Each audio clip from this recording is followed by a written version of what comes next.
So what do European knights in the Middle Ages and urinating Japanese dogs have in common with the F800GT BMW motorcycle?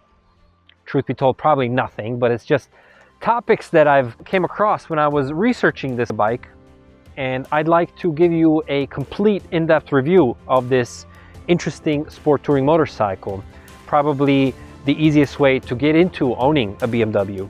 There's a lot of things that I like about the bike and ultimately more things that I don't like about it, which is why I'm not going to keep it, but stay tuned for an in-depth owner's review of the 2013 BMW F800GT. Let's do it.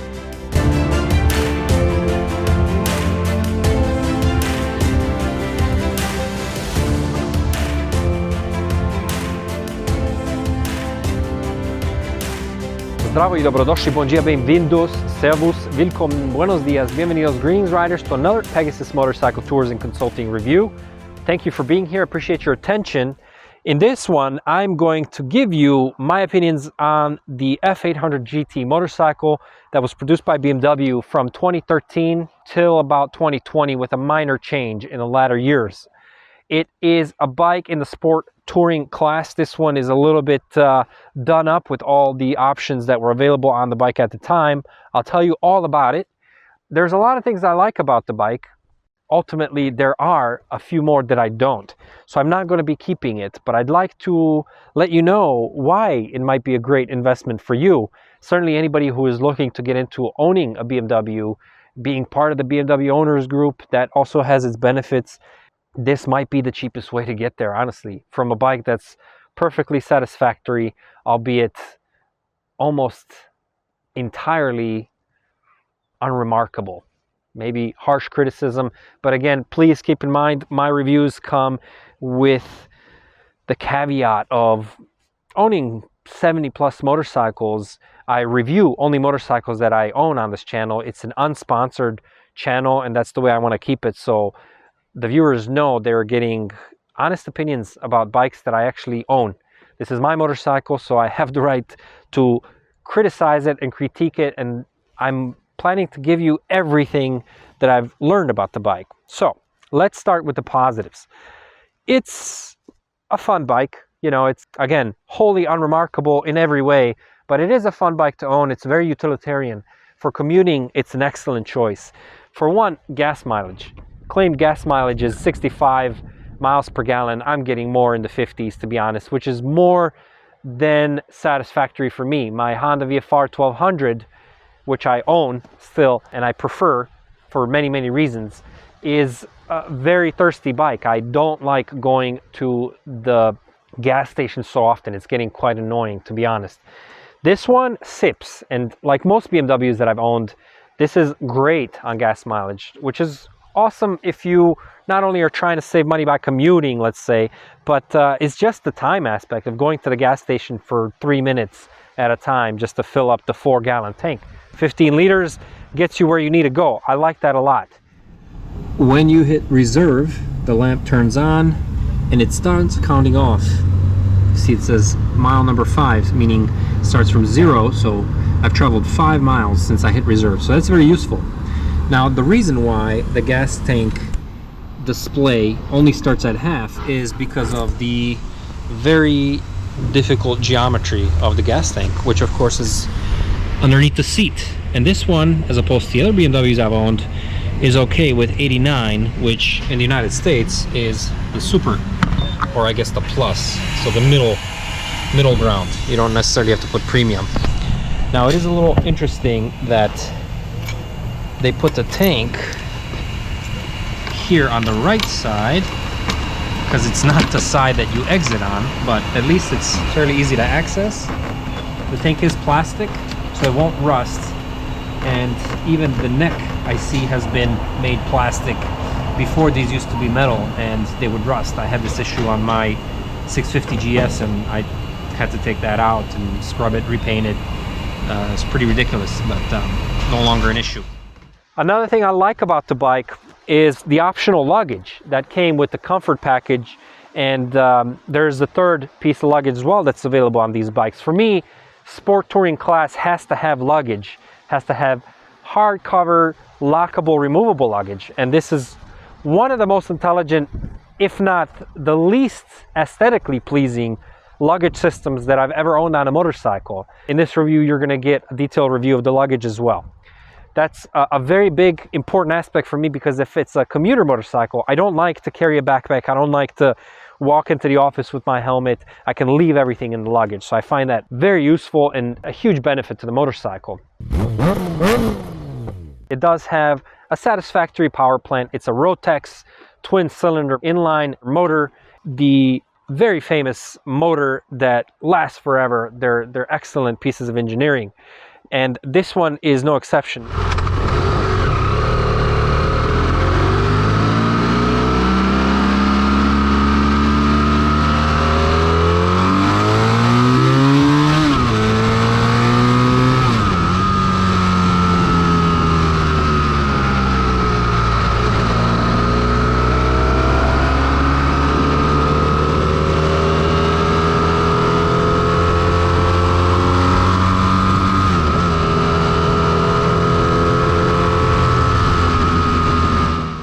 90 horsepower with about 64 foot-pounds of torque, delivering all the power, minus a few, to the rear wheel, which is a single-sided swing arm, and it's powered by a belt drive, and I love that. It's so great.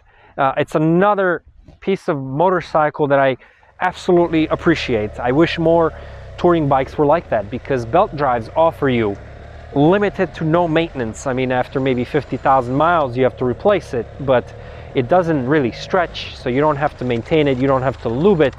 There are a few negatives that come with the belt drive, but overall, just a positive system. Much lighter, much smarter. I wish more motorcycles use the belt drive system. What does the belt drive do differently from a chain? Basically, the chain is always going to be the most efficient way of delivering power to the rear wheel, because the chain only robs about 2 to 3 to 4% of the power, as opposed to a belt drive, which is still in the single digits. It robs a little more power than the chain, but it's still insignificant, I think, as opposed to the shaft drive, which is in the double digits, you know, even in the 20s. So think about 20% of your horsepower being lost in the mechanical nature of the shaft drive, plus the extra weight that it adds. I love the shaft drive, don't get me wrong, but when I compare my motorcycles with the shaft drive, they feel so much heavier. So that's another positive aspect of this bike. It's able to keep the weight very low, 470 pounds. It's amazing, and that's wet weight, so that's with all the fluids, full tank of gas. And after my Honda VFR 1200, this thing feels so light. I can push it around and it feels unintimidating, so it's great. My VFR, totally different bike, don't get me wrong, 170 horsepower, 145 delivered to the rear wheel because of that shaft drive. Huge difference, but it feels so much heavier. It really feels like a heavy bike. The weight of that bike might be enough to basically stay away for some riders. I'm not a big guy, I'm 5'8" to 172, but I can manage this bike. It feels extra light now after coming from the VFR. Now, keep in mind, this review is going to be comparing this bike to every other bike in the sport touring class that I've owned. That includes the Aprilia Futura, it's 1000. The Sprint ST had a few of those. The Honda VFR 800, one of my favorite bikes, had I think 4 of those. So these are all bikes that I've really gotten to know. In fact, with the VFR, I crossed the country on. I moved to California on that bike. After that, I've owned multiple BMWs, including the K1200S, and now I own the K1300S, albeit that's with the sidecar. Take a look at that review. Pretty special sidecar build on a Super Sport Hannigan motorcycle sidecar. If you're ever in San Diego, let me take you on a very special tour. PegasusSidecarTours.com. Check us out. It's an incredible motorcycle, very, very fast, but it's got its issues as well. And these issues are very specific to BMW. When I say very specific to BMW ownership is interesting because it's very demanding. That's one negative aspect, I think, of owning a BMW motorcycle. It requires a lot out of you, and they're always very different, or they at least try to be. Look, for example, at this single-sided swing arm, yet the power is being delivered on the right side. So you actually don't even see the wheel. Most of the time, of course, we're coming to the motorcycle, approaching it from this side, and you're not going to see the wheel, because especially with the Luggage, because it's kind of hidden, even though it's a beautiful wheel. Just like on my K1300, K1200, that wheel is a piece of art. But if you can't see it, begs the question, what's the point? Why would BMW put the power delivery on the right side of the motorcycle? There are a few different theories on that, and I don't know how much of this is true. I'd love to hear it from my viewers in the comment section. Please let me know what you know about why some companies prefer to put the swing arm on the left if it's a single-sided swing arm. Of course, the single-sided swing arms came from the racing world so that you could replace the wheel really quickly. 4 bolts and the thing is out. But why then put the power delivery on the side where the wheel is visible? I mean, it's just, you're walking to the, you know, the feeling. You're walking at night, you park the bike strategically under the lamppost, and it's getting this amazing hue of yellow tint, or the moonlight, and this beautiful wheel showing. That's what I want to see. You don't get to see it with this bike because it's all hidden. The history behind it is that European knights in the Middle Ages would climb on a horse from the left side because they had to be right-handed, and therefore their swords were on the left side of their hip. It's kind of interesting that that's still a carryover from the medieval times. I don't know how much of this is true. Another theory is that the Japanese, of course, always have the power delivery on the left side of the vehicle because the street dogs would urinate, and dogs have a higher concentration of sulfuric acid or whatever's in their urine that lubricates the chain. I think it's all bullshit. But in any case, I'm very curious to hear what your theory is about if you've ever heard why, or you know for a fact, why some companies decide to put the power delivery on the right side, for example. Now, I've had that on my KTM 625, even though other versions of the KTM, like the 525, for example, have it on the left side. Now, that has to do with also the Kickstarter. If you have a Kickstarter, it's typically on that side of the vehicle, on the opposite side, so of the chain. And it all, of course, has to do with on which side the drive shaft exits the engine. The way this was made with the Rotec engine, of course, the swing arm is decided by where the exit is of all the drive mechanisms. So in this case, it's on the right side. Hence, the belt is on that side. This is also true for the single-cylinder Rotec engines, such as in my Sertão, that I've also reviewed on this channel. So you have the chain on the right side of the motorcycle. And the reason why belt is so much more expensive than chain is because you can't really pack it tight. You see, this is kind of as far, as small as the belt can go. Actually, the front sprocket determines how tight you could pack the belt, and that also decreases your ability to manipulate the sprockets if you wanted to change gearing in that way. You can't do that with the belt. Neither here and there. I'm very curious to hear what your opinions are on this setup. I'm not a fan because I don't like looking at it. I wish it was just a wheel.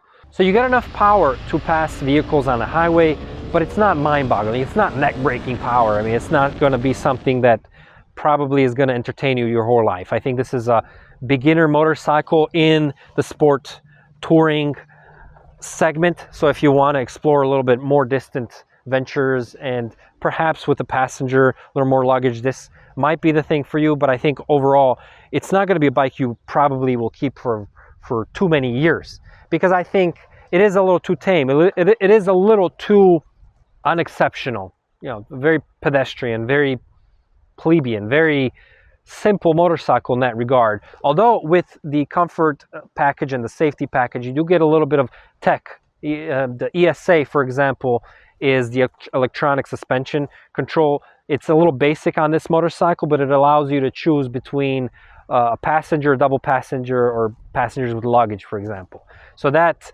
affects not the preload, interestingly enough, but the damping of the rear suspension, which is Marzocchi on the front. It's a 43 millimeter Marzocchi. It's not changeable. You cannot control the front suspension, and I dare say even with the rear, the controlling the ESA functions are barely any different. It's kind of hard to notice the difference. So it's very, very elementary, let's put it that way, in comparison to other BMWs that use the ESA system.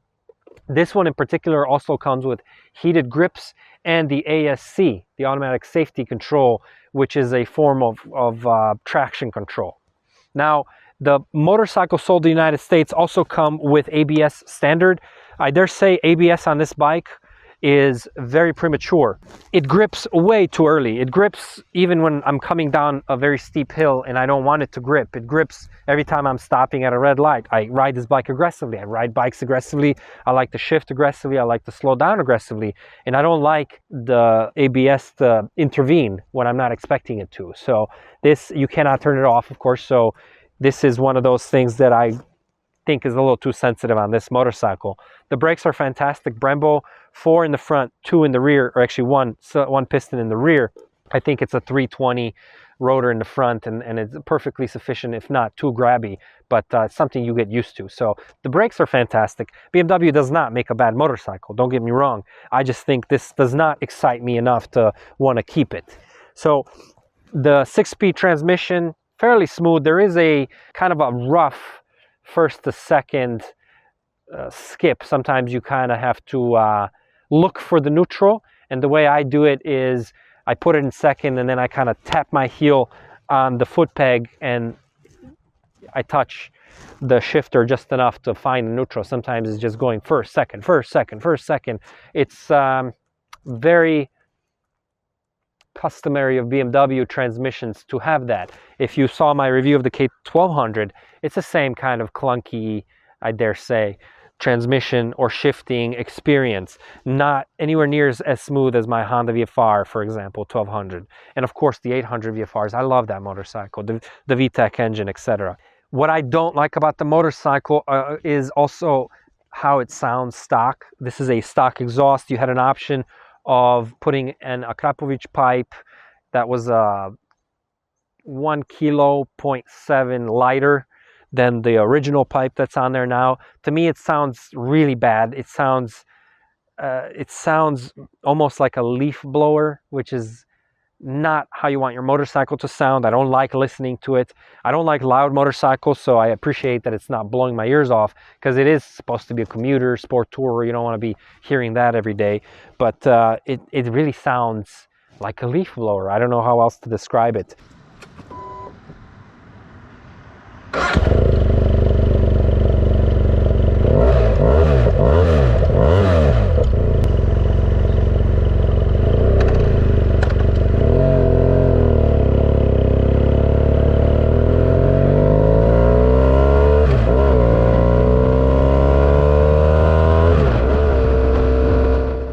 The seat is very intelligent. This, of course, is an aftermarket Corbin seat, but the original seat came with optional 3 height difference. So from 30, 31 to 32 height, which is kind of interesting, and I think that's the way it should be. Of course, this motorcycle is an updated version of the F800 ST.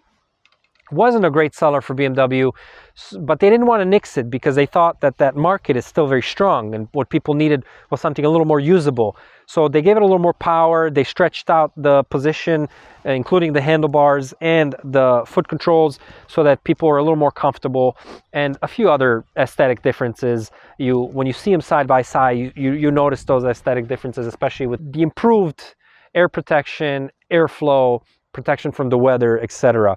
This, of course, is also an aftermarket touring windscreen. I'm not a fan of it. I always find when they get too long, they look awkward and they start to vibrate, you know, in high wind situations. I much prefer the spoiler system, where you have a shorter windscreen, but then you have another spoiler attached to it, and that deflects the air much better. And I think because this one doesn't have a little slit in the bottom, then you cannot have any airflow, even though it looks like it should have a slit. You can't have any airflow coming through here, which actually sucks the wind from you. So this one actually, as tall as it is, the wind hits me right in the throat. This is by Puig, and I don't like windscreens that are darkened either. Sometimes I duck underneath and I like to be able to see through it. Another thing I don't like about the motorcycle is the very antiquated, very aged out, I think, dash. You got an analog speedometer with an analog tach and a digital side to the right that shows you some basic information like the temperature, coolant, etc. The analog does not work for me because you just can't see it. The numbers are so small. I think for the tech it's okay, but for the speedo it has to be digital. We're past that now. I kind of know where 70 miles an hour is almost directly vertical. Other than that, I can't see it. So it just seems a little unattractive for one, and also not as useful as a digital guide would be. You have the info, you have the warning lights, the passing lights, the European style. I really like those as well. The controls are adjustable here, not the traditional wheel. It is a cable clutch, fairly light clutch. I think it would be a two-finger clutch on this one. I love the blinkers. The blinkers basically operate at just a touch. It's just really nice, because on my VFR 1200 it's got that sticky button problem that's also known in the Goldwings, when the gunk that they put in it originally starts to dry over the years.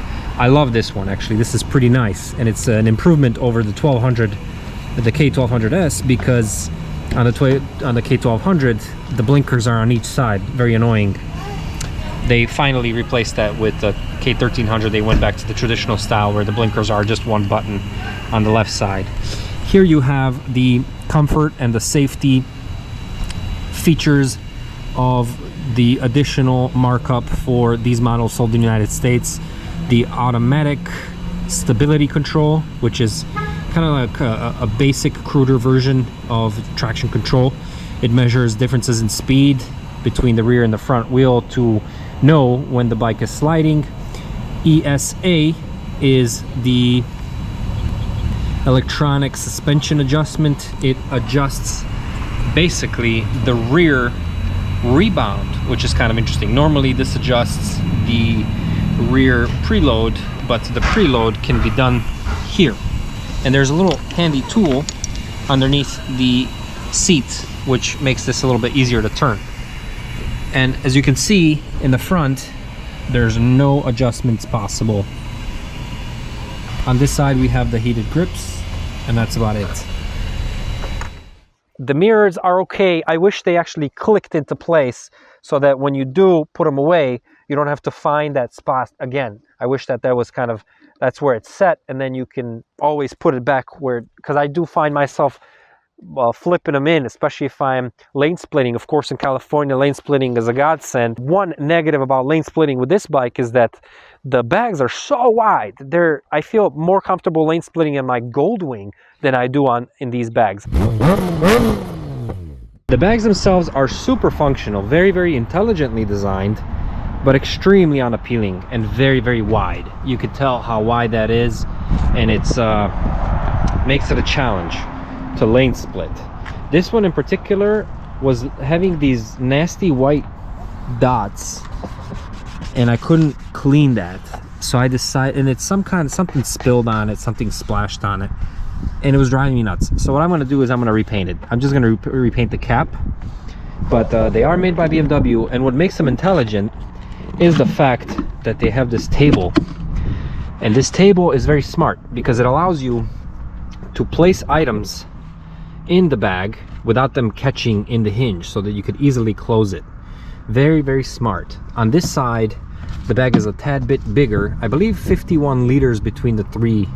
I don't have the top case, but this side is a little bit bigger, so you can actually fit a full-size helmet in there kind of comfortably. My VFR 1200 also can fit a helmet, but you have to fit it basically, I think, kind of like this, which is, no, you have to fit it like this, which is kind of odd, but it is padded on the inside. It's got some carpeting so that you're not beating your helmet up in that regard. I wish this one did as well. The other side is too small, not too small, but it has more of an indentation here for the accommodation of the pipe. And then you have this intuitive system to keep things in place. This seems beefy enough that it won't break anytime soon, like on the Jivvies that I've described, for example, on my V-Strum. Typically this is the part that goes bad first. So they are very intelligent and very useful. However, I like the fact that I can just hit them with my leg, my hip. I don't have to baby them, but they're not color matched. That's a shame. And I don't know, the handle feels a little it's making weird noises, kind of like maybe it reminds you of last night. And what I don't like about it though is that there's not enough tie down points around the bike. Not here, because then your straps are hitting the plastic. So I find myself often hooking right here on the handle, and that's already starting to whiten that hinge, and I think it's going to be a weak spot. So I don't like the fact that I have to use the hinge to tie stuff down, but I haven't figured out a different way to do it, because this is too beefy, this is too beefy for the U-hooks, right? So as you can see, if you hook the heat key this way, it opens. If you hook it the other way, then the bag releases. And I'll try to do this with one hand, but before I do, just another thing that I don't like about it is they're very loose. They move a lot. You can kind of tell they move way too much. I mean, I think that's way too much movement in a bag. So if you do that, the bag comes right off, and that's what the bike looks like. And unfortunately, even then, you really cannot see the wheel because the single-sided swing arm is blocked. But it is what it is. So this side, of course, is a little bit smaller because of the pipe. Actually a ton of space, maybe a little too much space between, like an inch. And I'm going to try to use this paint. It's like the hammered finish. It's probably gonna look terrible, but I don't know, I think this looks bad enough, and you could tell all the marks, and it's just really bad matte black finish on these bags, and they are extremely wide. I mean, they are obnoxiously wide, much wider than the motorcycle handlebars itself. I mean, you can kind of tell where the handlebars end and where the bag ends. There must be another like 5-6 inches. These I can kind of beat around, which for me, it's kind of what the bag is for. And as you can see, rain is starting, and I don't mind having this bike in the rain, because that's what it is for me. It's very utilitarian. I think the fit and finish also demonstrates that. It's not the finest piece of Bavarian engineering in that regard. The plastics as well are unfortunate in quality. You could tell this is one of those plastics that really deteriorate over time. There is a product out there, Motul makes one, and multiple companies make one, that basically it's like a bike wash in a bottle, where you spray it on. It's almost like oily. You leave it for a minute or two, and then you wipe it off, and it gives us a new shine for about a week or two. So that's kind of nice. But I've noticed my other BMWs as well, especially in the GS line, have had the same issue with deteriorating plastics, and this one noticeably more than the bottom one, I think because of the sun. The sun just eats at it, even though this bike hasn't seen so much sun, as dirty as it looks right now. What I've also noticed on the right side of the engine, right about here, probably through these holes, it gets so hot, much hotter than on the left side. It's not to the point of being uncomfortable, but I think in a very hot day it probably would be. So it's annoying that you notice it because of the difference between left and right. This is where the single-sided swing arm ties in. Again, there's your pipe. These are aftermarket because the original ones are very thin. I like having these. I can step on it and get over the bike if I wanted to climb it that way. And of course you get the center stand. The top case carrier is flat. This is an aftermarket Corbin seat. Actually, a third person that's ridden this motorcycle has made the same complaint that I have, in that the Corbin seat is very slippery. And actually, the way that it forces you to sit does not allow you to move around much on a seat if you actually want to take this for some spirit that runs around the canyon. So you're kind of stuck into one position. It is comfortable, but not a fan of the color either. But speaking of color, these are the options. Well, that was one of the options, the white one. I think the white makes the bike look so much nicer than this gray. And here is the orange. Beautiful. Actually, in this little original brochure, you get the Valencia orange, the dark graphite, and the light white. I think either of these two are better looking than the dark graphite. This particular color, I think you lose a lot of lines that are visible when it's in an orange or the white. It is a physically an appealing motorcycle, I think, especially when it's with its stock seat and the stock windscreen. It does look great. You have the off-centered, unsymmetrical BMW headlight, and you get a lot of these little inlets, and you know, it's not a bad looking bike. You get this bridge style frame that's aluminum. The engine itself acts like a mounting point, basically a stress point, and the single-sided swing arm again with the belt. The bike does come with a center stand, so it's a little bit difficult to actually get used to reaching for the kickstand and the center stand, but it is nice to have, even though you don't really have to adjust the chain anymore because this one doesn't have it. So the center stand is more for loading and I guess for parking in that regard. I do find myself using it because it is such a light bike. I'm like, oh, okay, now I can actually put it on a center stand, even on a little hill. It's not going to be a problem. As you can tell, all the BMWs that or most that I've owned, like the F650 GS, I've had the Sertão, I've had the Cross Challenge, amazing bike.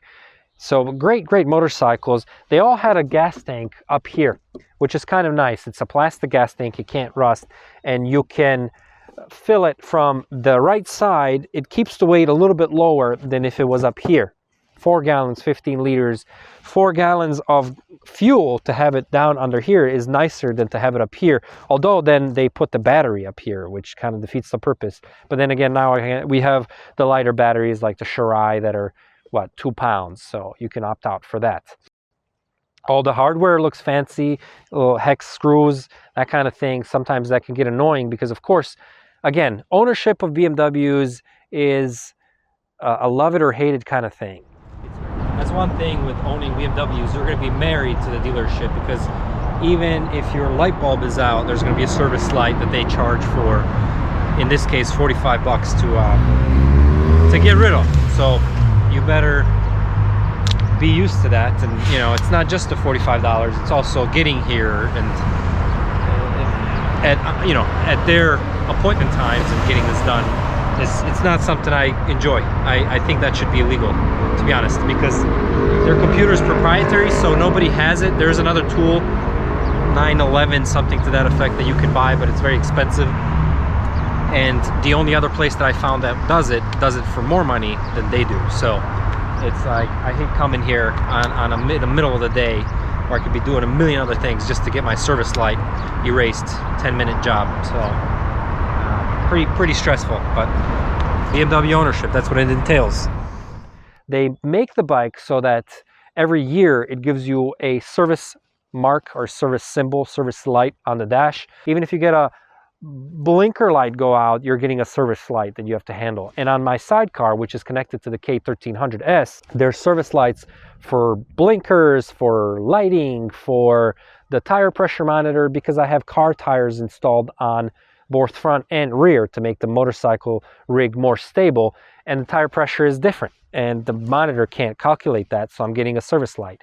I'm getting a service light for the blinker because now I have an extra blinker and lighting on the sidecar, and I got to deal with that. I got to look at this thing. It's very annoying, and if I went to pay them 50 bucks to remove it, as soon as I pull out of the lot, it would light up again. I wish that BMW would make ownership of the motorcycle a little bit more pleasant in that regard. I like to work on my bikes. I prefer it. If I need to go to the dealer, then great, I can meet more people there. But the day I was there for that, there was other 2 gentlemen who were there for the same thing. It's a waste of time. You know, it's money for the dealership, but it's a waste of time for me. I'd rather be on the road. So ultimately, the BMW F800 GT is a fine piece of Bavarian engineering. It's a great bike that I've been getting used to more and more for the everyday, but it does have one fatal flaw for me personally, and that's the vibration. The vibration for me on this motorcycle is unacceptable in the sense that it reminds me of my KTM SXC 625, a single cylinder with a kickstart. So you can imagine what to experience there. It's the kind of high-end, high-pitch vibration that makes you feel like you're doing damage to your prostate or your kidneys or something. I mean, anything over 4,000 or 5,000 RPM, no matter the gear, and you just can't even hold on comfortably, and you feel it in your feet as well. And I'm not opposed to vibration on a motorcycle. This here, Guzzi, largest V-twin to come out of the old world, the 1400cc motor. You see my review of the American Eagle. That was an 1900cc V-twin air-cooled beast. But this is different. This is really something that I just don't want to deal with every day. So for me, the bike has to go. Might not be a deal for you, and if you like the bike, you know how we do things here, Pegasus Motorcycle Tours channel.